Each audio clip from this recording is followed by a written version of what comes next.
conhecer Gaspar através da professora Leda. Gente, eu tenho certeza que vocês vão gostar da matéria, então acompanhem comigo. Ela não quer que a gente diga que ela é historiadora, então eu vou dizer que a professora Leda é uma estudiosa de história, de Gaspar. De Gaspar. Ela estuda Gaspar e ela tem muita coisa bacana para contar para a gente aqui a respeito de Gaspar, né, professora Leda? Eu gostaria muito de agradecer esse convite, Nelly, porque nós estamos recentemente fundados o Arquivo Histórico de Gaspar, 2019. E precisamos de muita divulgação da história de Gaspar.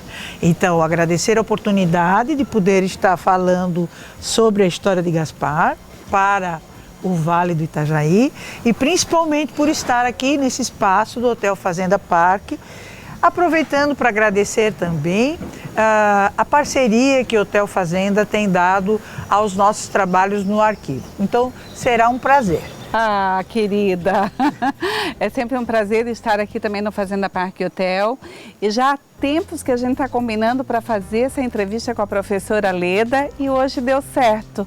E olha só, falar de Gaspar para mim também me emociona um pouco, porque é um lugar que eu venho bastante e gosto muito daqui e conhecer um pouquinho mais como tudo começou, né? Começaram com os índios que chegaram aqui em Gaspar e depois os brancos, né? Foram Exatamente. Os primeiros a colonizar. Eu gostaria de colocar, inicialmente, a importância do rio Itajaí-Açu para a história de todo o Vale do Itajaí. Desde a porta, que seria a Foz, no Itajaí, até o Alto Vale. Então, Gaspar, assim, foi a primeira colônia fundada no interior. Então, o Itajaí primeiro, não como colônia, mas como um porto fluvial, a entrada de um porto fluvial. E a primeira colônia que foi fundada foi em Gaspar, em 1835. Mas já vamos chegar lá. Os brancos que primeiro chegaram aqui foi na época das disputas das riquezas naturais. Índios, que seriam escravizados na agricultura na região de São Paulo, mão de obra grátis, ouro, porque o rio Itajaí-Açu, ele ainda tem um manancial de ouro muito importante, porém economicamente desinteressante, né? São fundo das montanhas, são lugares de difícil acesso e de alto custo para a exploração. E também a nossa grande riqueza foi a madeira para construção de grandes capitais, principalmente dos países do Prata, Montevidéu, Buenos Aires, né? Aqueles palácios grandes, aquelas construções enormes, que tem lá madeira assim de 17, 18 metros de comprimento, tá? As vigas principais. Então essa madeira, ela foi extraída das matas do Vale do Itajaí. Olha que interessante. Primeiramente de Gaspar e depois então, como foi escasseando, foi subindo as montanhas até chegar, digamos assim, às nascentes do rio Itajaí-Açu. O rio Itajaí-Açu, no século XVI a XVIII, ele representava uma grande bandeira aurífera para os países da Europa. Portugal e Espanha, então, travaram lutas para a conquista ou para a exploração. Foi o período de exploração da terra gasparense.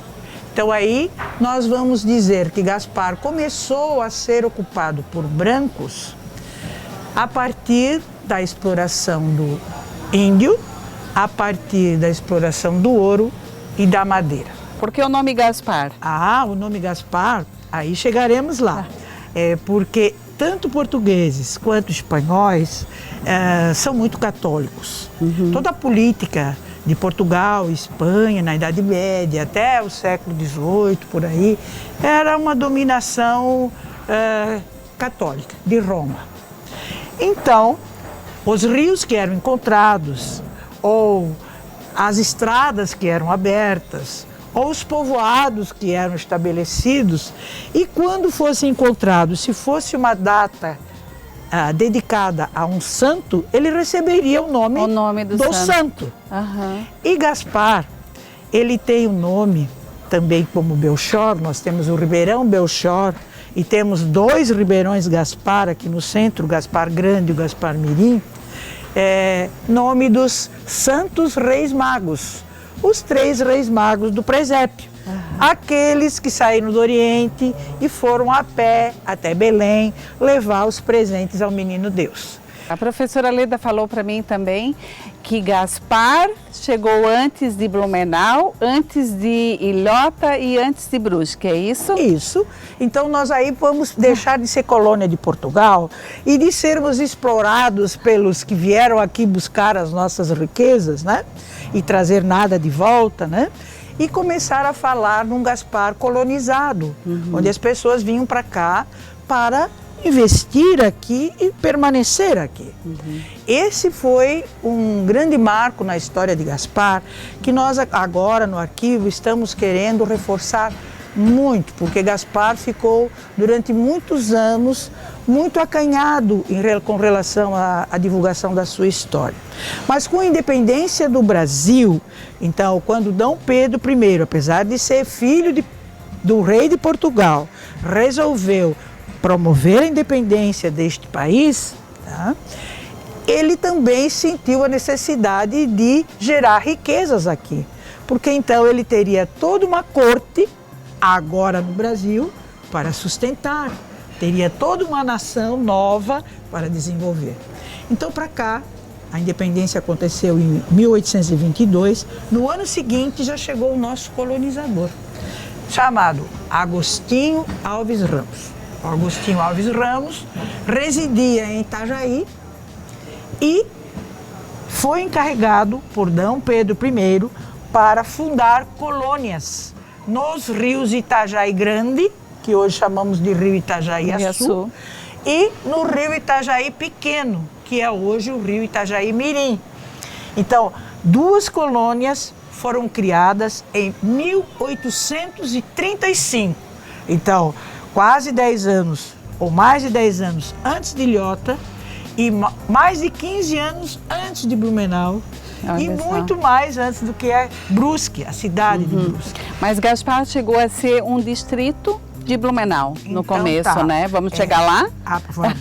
A princípio, Gaspar pertenceu a São Francisco do Sul. No período São colonial, Francisco, mesmo? exatamente. No período que o Brasil pertencia a Portugal, que nós chamamos de colonial, Gaspar pertencia a São Francisco do Sul. Então, por exemplo, os enterros, os registros de nascimento, casamento, os próprios cemitérios funcionavam lá distante. Olha só. Tá. Com o passar do tempo, então, Desterro foi criado, hoje Florianópolis.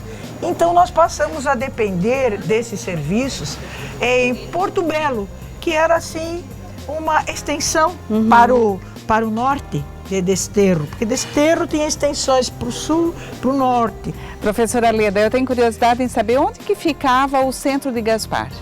Na época do Agostinho Alves Ramos e dos arraiais, né, da colônia, o centrinho, né, urbano, localizava-se onde é hoje o Bela Vista Country Club, quase na divisa com Blumenau. E como que ficou o atual centro, né, o nosso centro de Gaspar hoje? O atual centro de Gaspar, ele fica entre os 2 ribeirões, Gaspar Grande e Gaspar Mirim.